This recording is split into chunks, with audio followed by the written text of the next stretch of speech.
Hey, this is Doc Solo, the OG of Generation Geek, and today we are making up for something that we missed yesterday. And quite honestly, I think because X-Men 97, we were so hyped up for it that we missed the Invincible Season 2 Part 2 drop trailer. And so we're going to go over that today. But listen, again, this is an elevated family channel, and we're really cautious about any young one being in the room while we play this trailer. So if you got little Timmy or Jane or Laquan or Keisha, go get them a peanut butter jelly sandwich, put them in another room, and we're going to go over the Invincible trailer because of graphic violence. But it's good, y'all. So let's go ahead and roll the clip.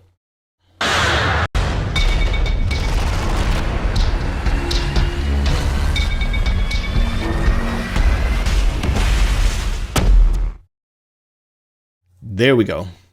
There we go. No, little LaQuavion and Jane. LaQuavion and LaQuanisha and so yeah, we are. Hey, that's our culture, man. Hey, racist. That's our culture. Oh my God. Those are our names. We embrace this. Hey, you see the Black History Month Ka-Pow swag. Oh yeah, that's nice. We actually have a gear store up. We have a store where you can buy our shirts, the Dub G of Generation Geek and the Ka-Pow shirts that you see us wear. We will be putting that link in the description if you're interested. But right now, Invincible Season 2 Part 2. How did we miss that yesterday? Yeah, I don't know. I haven't seen nothing about it yet. So I haven't seen many channels. I don't know how I missed it. I got to figure out a way to source these things better. I got to figure out a way. It just popped up into my feed, and I was like, what the heezy? Well, if you guys have been on another planet somewhere, Invincible is one of the hottest animated shows anywhere. Okay, anywhere. Yeah. I mean, we have been eagerly awaiting. Season 1 knocked it out the park. Season 2, we have eagerly been awaiting it on Amazon Prime, and we're comic heads. How old were you when Invincible came out? The comic? Invincible? Because remember, I bought them all. I bought all of them. And I have the compendiums. Like 12, Yeah, you were a youngster when Invincible came out. By Robert Kirkman from Image Comics. Very innovative. If you have not seen it, go to your local comic shop. We promote our local comic shops. Check out your local comic shop. And we're going to be actually doing some shows from our local comic shop to kind of drive it home how much affection we have for the geek culture and trying our best to do our part to keep it alive and relevant for future generations of geeks to come. But Invincible is my jam, man. It probably... 03. Huh? 03? I was in the third grade. You were in the third grade. So I'm fairly confident I didn't let you read that then. No. I think I was like 7 or 8.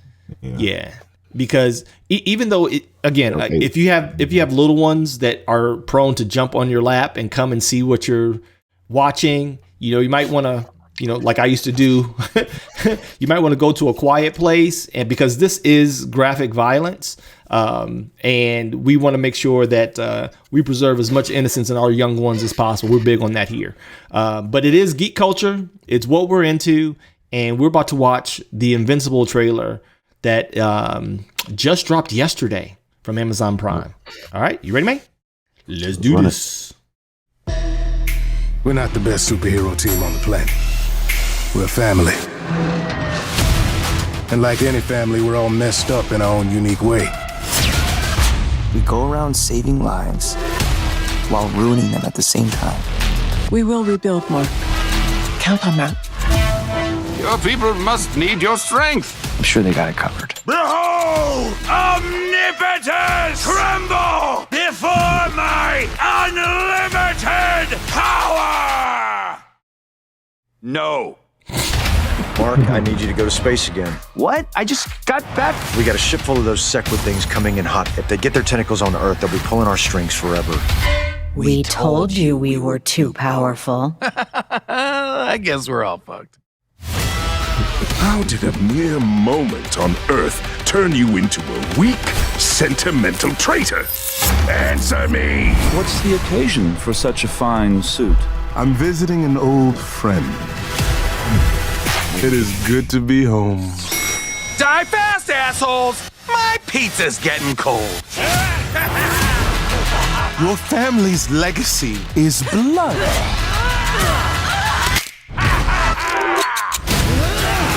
This is over.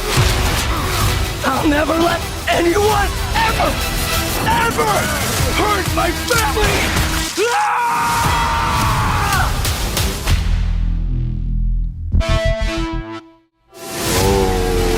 I'm sorry.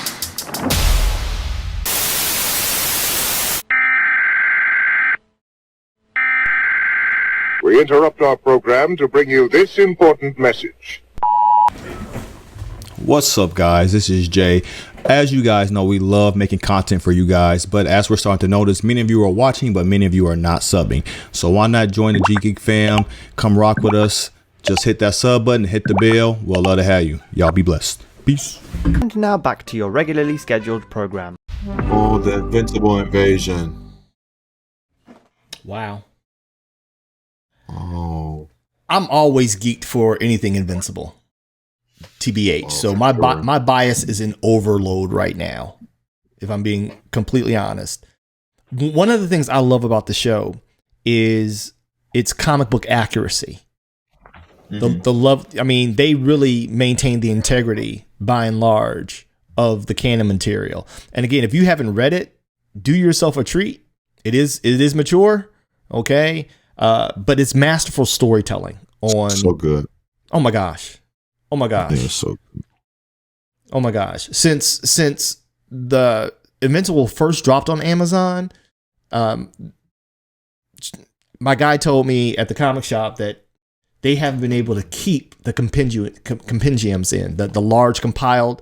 It's in 3 parts, 1, 2, and 3, because you're not gonna find the, you know, it had a beginning, middle, and end, which is what I loved about it. Right? It was they weren't trying, you know, Kirkman and the crew, they weren't trying to drag it out and milk it. He had a story to tell. He came in and told it, and he ended it. You know, and so you can find I have a couple of them here. I'm actually saving my money. They have a hardbound iteration, man, with foil on the. You know, I got to have those in my collection. You know that. You know that. And Ryan Otley and Corey Walker were the initial. Corey Walker was the first artist, and then it was Ryan Otley. And I believe Invincible, by and large, really is the book that set Ryan Otley in the comic space as an artist. Right. You know, where he became a superstar on Invincible. So do yourself a favor. If you are above the age of 18 and you want something really good to read, it is a good read. You know, what are your thoughts, man? The thing I like about the Invincible series, I like how they for at least for the show, how they've been able to compile the story in just digestible bites without it feeling forced or rushed. So like everything that they cover, because they're covering like multiple chapters worth of content within like seasons at a time. So some stuff is obviously getting left out, but again, a lot of it was filler stuff, and the story can't be seen as filler. Wasn't as important, little side stories and stuff like that. But you get the gist. The universe still feels the same to me as it did in the book. No, the trailer was fire. The whole Angstrom Livy thing.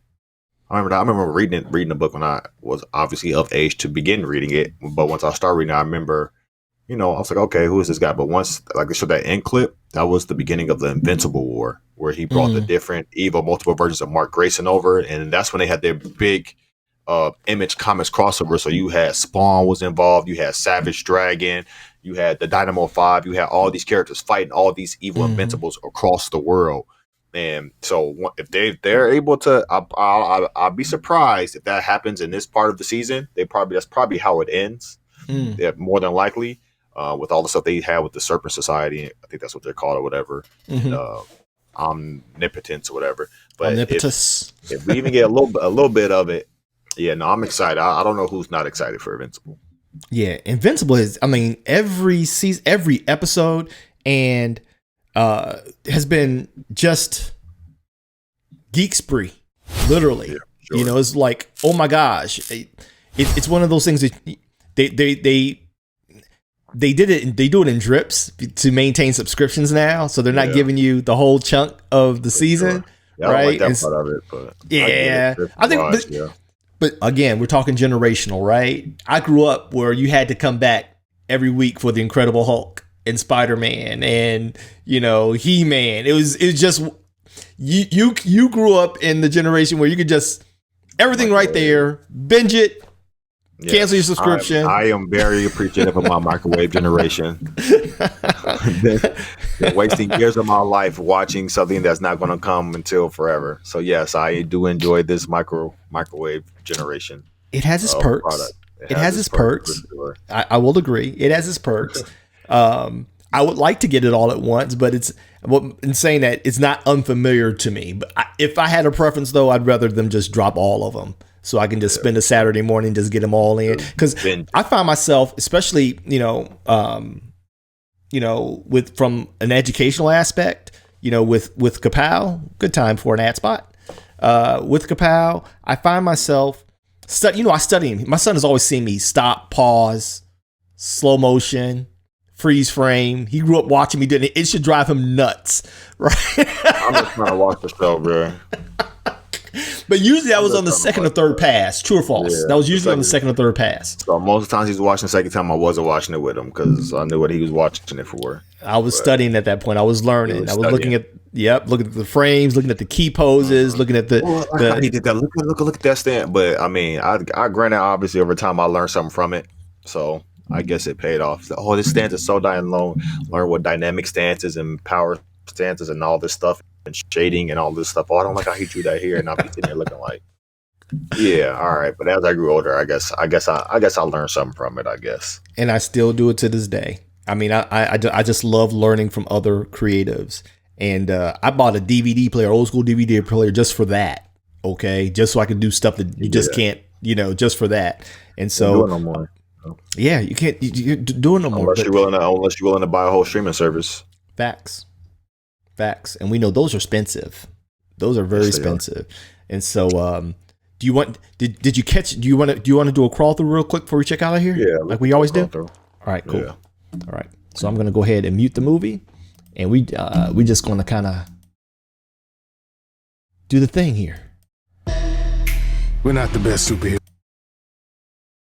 We got the new Guardians of the Globe. They seem bigger. Still ran by Black Samson, who still seems to be the leader at this time. Yep. Who's voiced by Kari? What's his name? Is that the guy that plays Cyborg?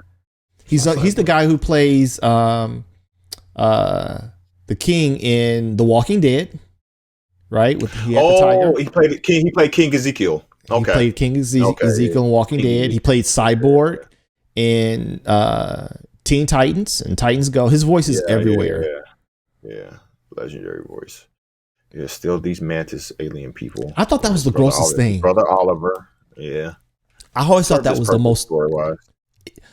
It served. What I liked about it was, to me, it was a meta commentary on, and again, we don't like a lot of messages to be overt in our entertainment, but if you are a creator of any substance and you have any type of skill, you learn how to interweave your worldview and what you want to say so skillfully into the story that it's part of the story, and we have to consume all of it.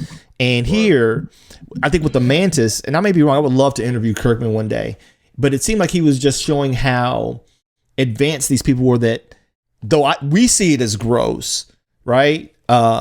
Omni-Man is just another race to him.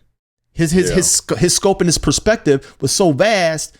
He didn't care that they were insects. This is his wife on this planet, and that's his son. Don't get me wrong. Them aliens was kind of thick. I don't know if y'all seen some of them. The pictures. They got chest and butts and all. Yeah, they had hips. And I know a couple of females that look like that. So they ain't the prettiest thing. But stallions, thoroughbreds. They got bodies like stallions. So it's definitely a real thing. People could say it's gross, but I don't see dudes. I don't know if I can get past the bug eyes and the antenna and the claws and stuff though. I don't see them. and the exoskeletons. Yeah, but I can't say I ain't seen it from my own species, so can't judge too much. Can't judge Omni-Man. But I think he was trying to say something for us to kind of consider. That we don't even have to go to that extreme, and how limited our perspective here is when it comes to one another. Just because of color differences. And so again, if you think that there's not a message in a creative story, let me tell you something. Chances are they did it so well that you caught it and you didn't even know it. Okay. And so Omnipotus. I believe Omnipotus was a who do we see in the foreground there? We see that's a serpent. Yeah, those are the serpent folks. Wasn't he like a spoof on, because Kirkman, what he did or something like that? Was it Darkseid? I thought it was Galactus. It was one of them, or it could be Galactus too. I think it was Galactus. Darkseid was another guy. I think he was in that. They did a Superman-esque crossover between Omni-Man, Supreme, and Captain Dynamo, and they fought a Galactus type character. I mean, a Darkseid type character.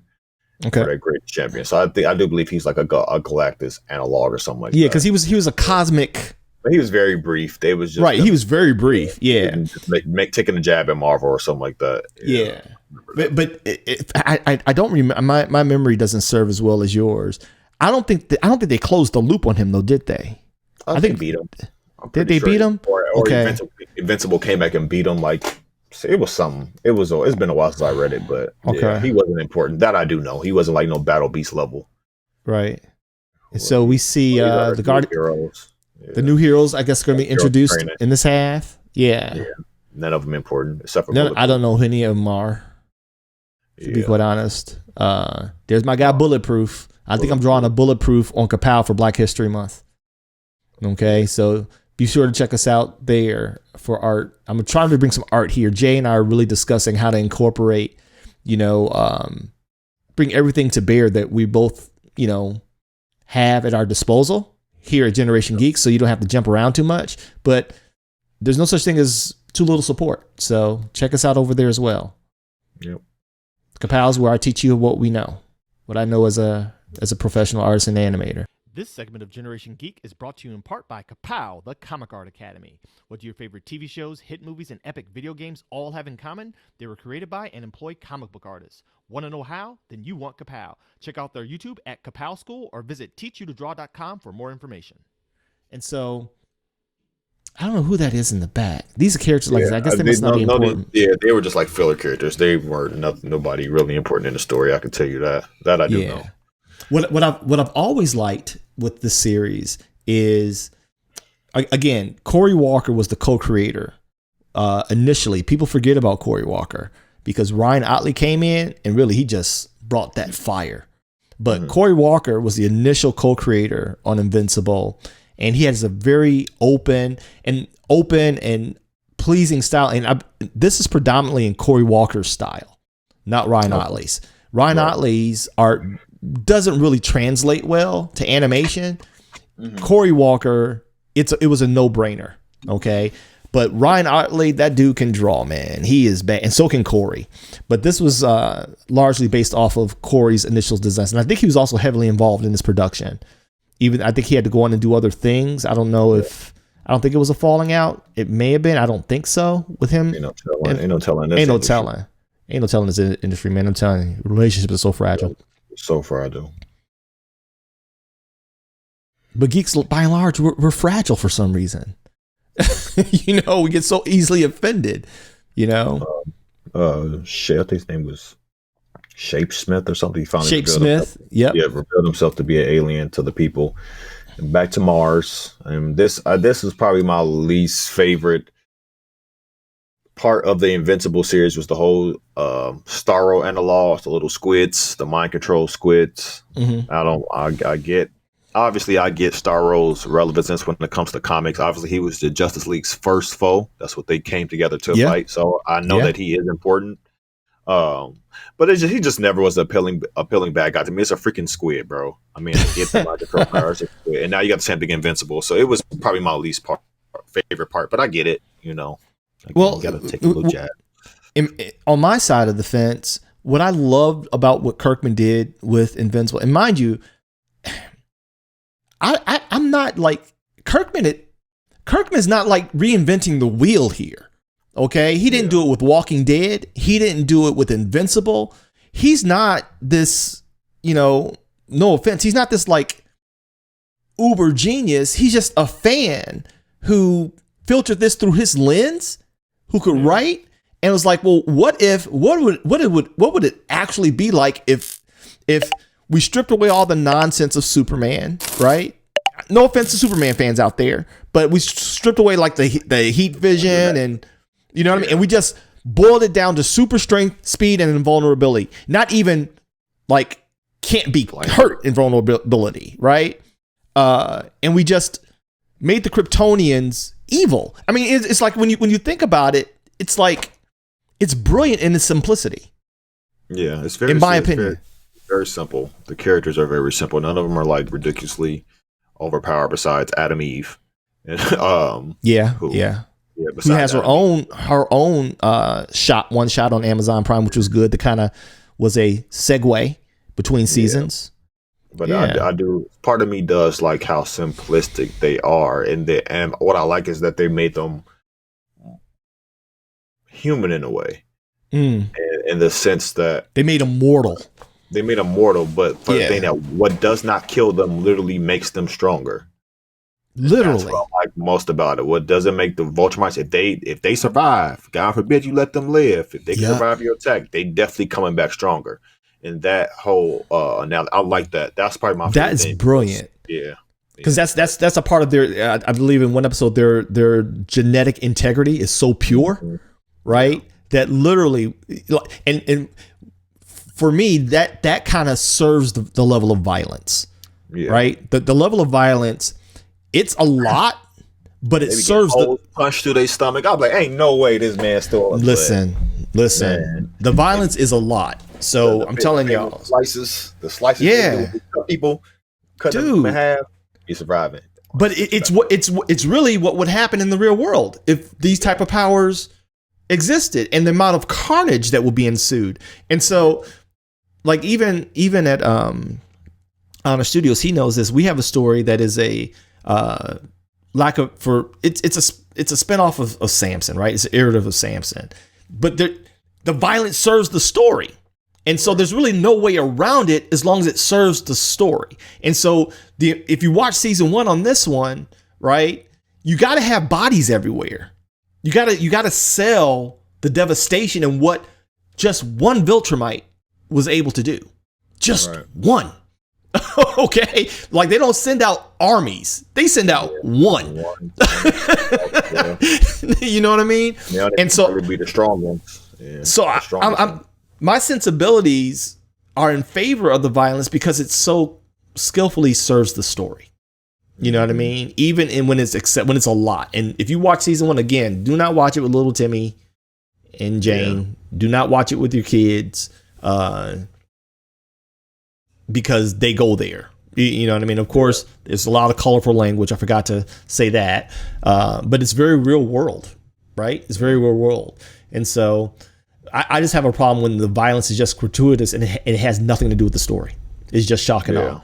Every step of the way, I can say with Invincible, it serves the story. Yeah. Right? It never lets you forget the world you live in. Huh? Yeah, it's like they're not evil. They just, not believed. They are the dominant species. So, and it's again another thing, a message of the message. So you're like, oh, they're evil, but look at us as human beings. Look at how we, the dominion we take over the world. Say less. We believe ourselves to be superior. So we look at the cattle as nothing more than cattle. So when somebody comes there and they have intelligent life, they have levels of intelligence. Mm-hmm. So who is to deem that their lives ain't worth it? They're not. So it's pretty much the same thing. They come from this. Like, you guys you're frail, you're weak. Like, so yeah, this is great. It's great, man. Yeah, it's great. Way to break it down, man. So the sequids, which are like these brain squid things that need a host. Starros. These are sequids. Yeah. They're called the sequids, but basically they're Starro from DC. And I when I first read Invincible, I really took it as his love letter of all things comics. You know, seriously, is like you get a little bit of Marvel. You got Marvel reference in it. You got DC reference in it. Again, he's a super fan who was a capable writer and got the opportunity and knocked it out the park. Now, granted, I've seen some interviews with him, and he says it. He was not above subterfuge to make his stuff come like by any means necessary. My man didn't always tell the truth, but he owns it. I think he owns it. You know, he's like, yeah, I lied. Yeah, I lied. I lied about Walking Dead. That's how I got it published. March 14th. March 14th, y'all. Be there. March 14th. It was Nolan. Yeah. I forget his name. I was just watching. It was the Netflix. It was Daredevil season 3. I think it was season 3 or season 2 when they had the Punisher, right? Yeah. And the guy who was the bad guy, he's been in so many movies. His voice is everywhere. He's played Sabretooth, I think on the X-Men series. I think he played Sabretooth. But he's the voice of, I forget this dude's name, this Viltrumite. He's also in the comic. But he lived, the same Viltrumite, he lived through the entire story. This man never died. He sure did. The season continues. And they broke the season in half. Yeah. Angstrom Levy. Now, he's the guy from This Is Us, I believe, the actor from This Is Us. I think his name is Isaiah. Is it Isaiah Washington? Possibly. I forget his name. Incredible African-American actor. Great black actor. The voice cast is stellar.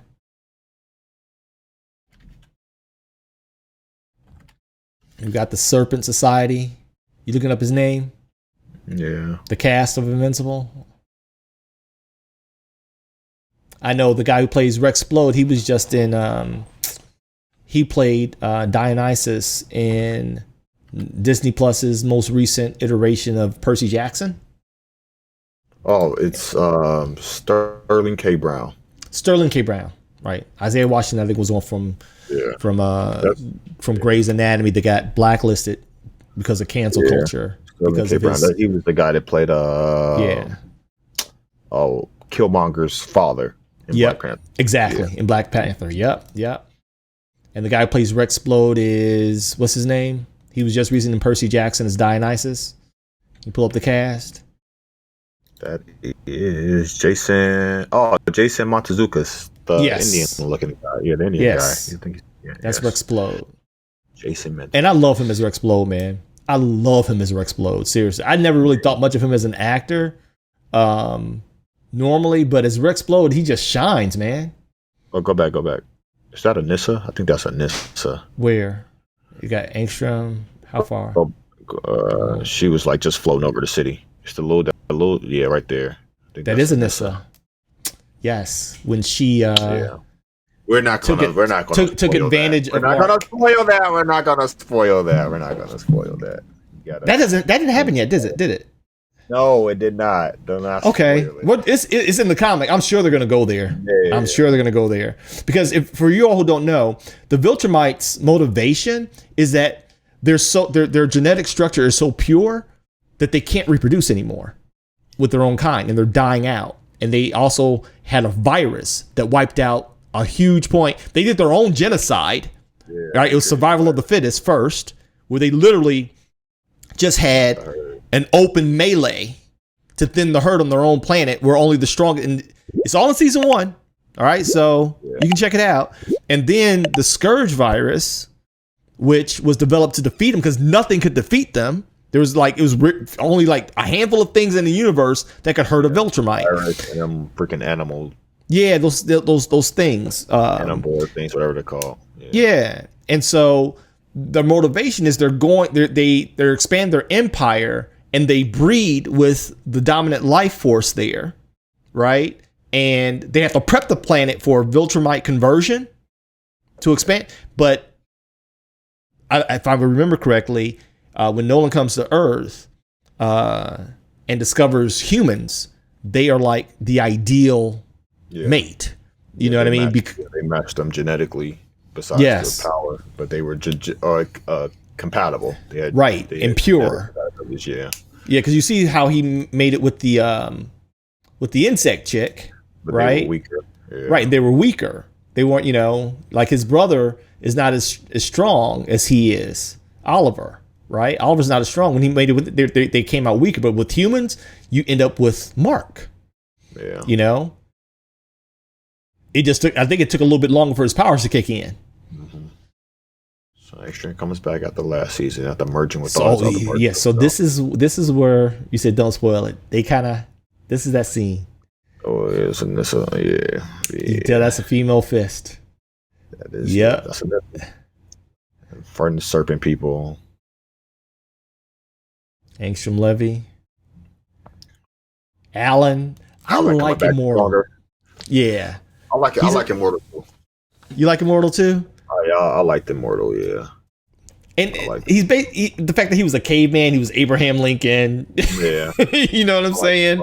I'm like a mix of Vandal Savage and Superman. Superman, basically, yeah. Like Vandal Savage. And he was Vandal Savage. Literally, that was a spoof off of Vandal Savage with the whole meteor and the rock and the whole 9 yards. But he did such a great job of fusing characters in a way that you recognize them, but they're just different enough. You know what I mean? Where you buy it. And, Immortal's a trier, man. He's a trier. He's not strong enough. He's not strong enough to Vegemite. He's enough to hurt him a little bit, but he's just not strong enough. He's just not strong enough. I like that. I like it for, of course, the power scaling sense. Like, they're just you can clearly see, like, they make it clear when the others are stronger than others. Like, no. Like, and they keep it consistent.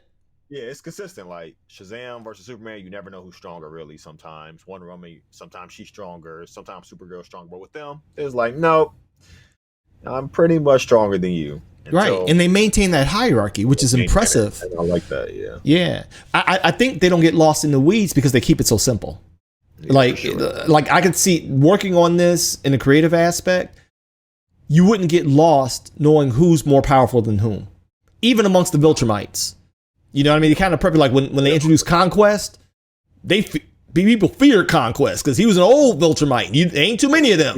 He wasn't the strongest, and he wasn't the strongest, but he was still feared because he was in their scale. He was older, and ain't too many old Viltrumites. You know what I mean? He had conquering planets, like a crazy streak of just conquering planets. Hence the name Conquest. It's just great storytelling. This is just phenomenal. But this is the violation of my man's. Oh, and this space guy, Space Racer. Was it Space Racer? The gun that can kill. Yeah, it was something like that. But he had the gun that can kill Viltrumite. Yeah, right. That he's one of the weapons that can kill a Viltrumite. One of the weapons. Yeah. It was like 3 things: the Scourge virus, those dinosaur-like things, right, on the planet that they tried to wipe out, and his gun. This gun. What those creatures called, man? I got the name on the tip of my head. Somebody in the comments, if you remember what the names of those creatures were, let us know. Yeah. If he doesn't find it in time. All right, so I'm like, who's missing? Rex? The Ragnar. The Ragnar. So I don't remember what happened in the story, but somebody is unalive right now. I do believe this is the part where Rex passes. Yeah, I believe it's Rex. Oh, no. Maybe they are doing... I don't want to spoil it, because Rex, he expires because of them. I remember it was a self-sacrifice type of thing. Right. So, unless they take a different story... So we get a shot of everybody there. They don't seem beat up though. Like they was tore up from the Invincible War. So they were. Maybe it's not, it was like toe up. Everybody they were tore up because there was a bunch of Invincibles, and some of them were more powerful than their Invincible. Yeah. You know, they were. Man, I hope they do the Invincible War. That would be so fire. He got so much material. March 14th. Amazon Prime. We will be there. Where will you be? Leave a comment, like, subscribe, follow all the things. Okay, our descriptions. If He didn't. You even got the shirt on today. I thought he was gonna have the shirt on. We got gear. We have the shirt. We have sweatshirts. Watch it, man. I don't wear it for like a week straight. We got sweatshirts, the whole 9 yards.